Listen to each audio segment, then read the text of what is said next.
The reign of King Stephen was chaotic, as he desperately sought to keep the throne he had stolen off his cousin, the Empress Matilda, in 1135. England had descended into civil war that would become known as the Anarchy. The struggle for power swung back and forth. In 1141, Matilda appeared to strike a decisive blow when forces loyal to her defeated Stephen at Lincoln. But Matilda didn't have enough support across the country to establish herself as queen, and worse was to follow for her when her key ally, Robert of Gloucester, her half brother, was captured by her enemies. Although Matilda had King Stephen in captivity, it was clear that hopes of her taking the crown depended largely on the support of Robert.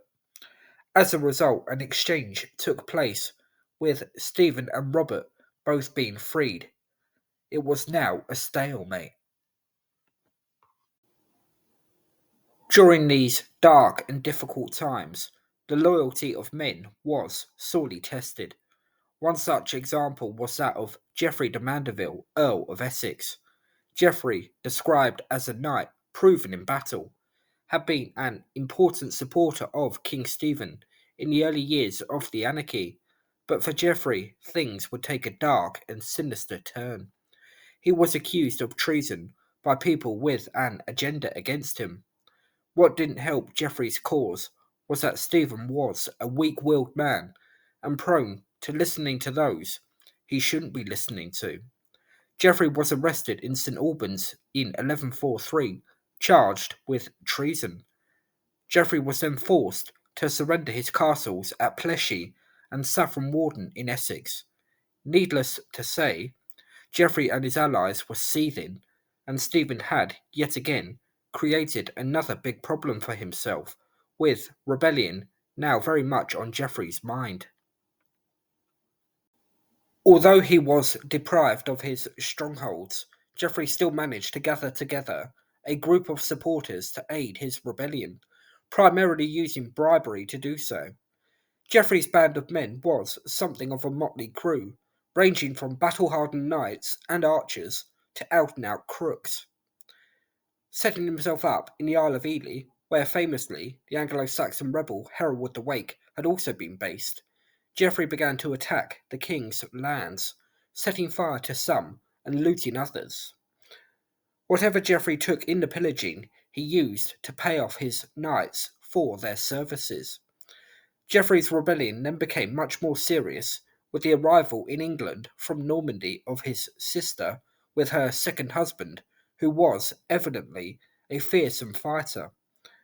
Now relying heavily on his brother-in-law, Geoffrey's rebellion marched on unrelenting as he began to attack and destroy churches and religious buildings. At one abbey in Cambridgeshire, Geoffrey, early one morning, forced entry and drove all the monks out into the early morning air, no doubt dazed and confused. As well as helping himself to anything valuable inside the abbey, Geoffrey strengthened the abbey and turned it into a makeshift stronghold, garrisoning it with his now sizable army. However, Geoffrey had pushed his luck too far. He now found himself excommunicated, and soon after was to meet his end. Geoffrey attacked the small and relatively insignificant castle at Burwell, and whilst he was laying siege to Burwell, Geoffrey was struck in the head by an arrow. As he lay dying, Geoffrey, predictably, asked God for forgiveness. The fact he was to die excommunicated was a problem for Geoffrey, as this meant he could now be refused burial in holy grounds. Geoffrey would have been aware of this as he lay dying, and this would have been of some distress to him. He died in 1144, and his body was eventually accepted by the Templars and entombed at Temple Church in London. Whilst Geoffrey's rebellion had been taking place, King Stephen had been desperately trying to put a stop to it, as well as dealing with a whole host of other problems inside his kingdom.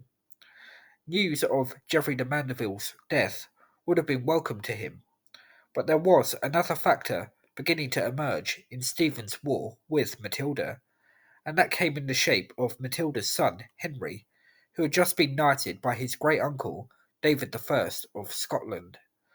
The young boy of 11 was fast maturing, and now an obvious alternative to those unsure of the possibility of Matilda taking the crown, with female rule an alien thought to many in the Middle Ages. Even though Stephen would fight on, he must have felt the possibility of him establishing a lasting dynasty was a prospect that was fast slipping away from him.